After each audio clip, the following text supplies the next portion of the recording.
खड़ा हूँ मुनीर का फ्लाईओवर के नीचे और ये एक बंदा है, ये बंदा यहाँ पर सरिया चुरा रहा था। अभी देखना, देखो देख रहा है सरिया, ये पूरा सरिया निकालेगा पूरा का पूरा।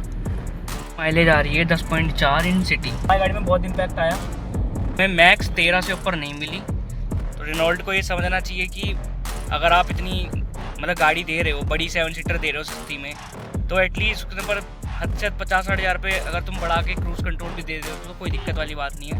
Good morning. और हमारी जो ड्राइवर है उसके अंदर डेंट पेंट का काम करने जा रहा हूँ मैं पालम में अपने ताऊ जी के पास। हमारे ताऊ जी की वर्कशॉप है इसी चीज़ की, डेंट पेंट की।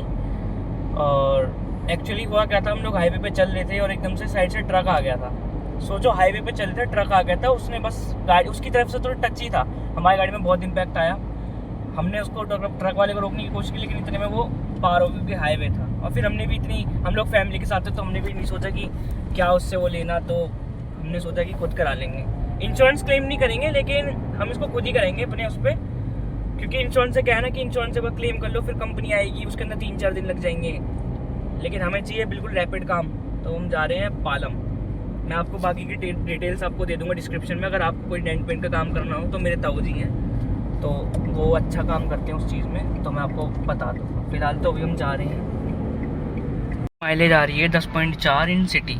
हाईवे पे मैं इसकी रियलिटी बताऊंगा, कुछ बड़ा चढ़ा के नहीं बताऊंगा। इसकी हाईवे पे जो माइलेज थी वो हमें मैक्स 13 से ऊपर नहीं मिली।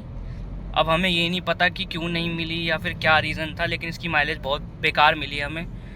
मेरे को उम्मीद थी कि ये हाईवे पे कम से कम 15, 16 या 18 तो देगी ही देगी, लेकिन तब भी नहीं दी। और हम लोग प्रॉपर 80 की स्पीड से ऊपर नहीं जा रहे थे, 5th गियर पे था, नॉर्मल क्लच छोड़ रखा था।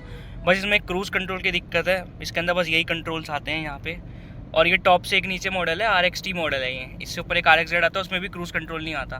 तो रेनॉल्ट को ये समझना चाहिए कि अगर आप इतनी मतलब गाड़ी दे रहे हो, बड़ी 7 सीटर दे रहे हो सस्ती में, तो एटलीस्ट उसके ऊपर हद से 50-60 हज़ार रुपये अगर तुम बढ़ा के क्रूज़ कंट्रोल भी दे देते हो तो कोई दिक्कत वाली बात नहीं है।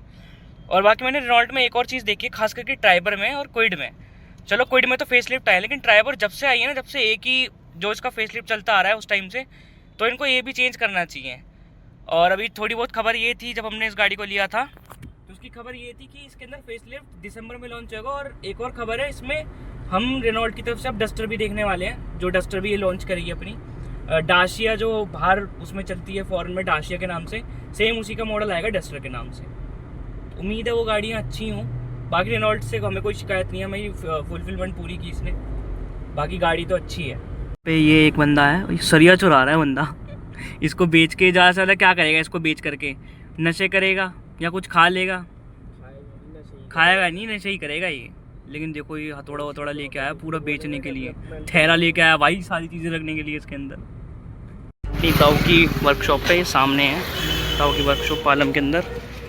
और ये थोड़ा इम्पैक्ट आया था गाड़ी में से, ये और ये बस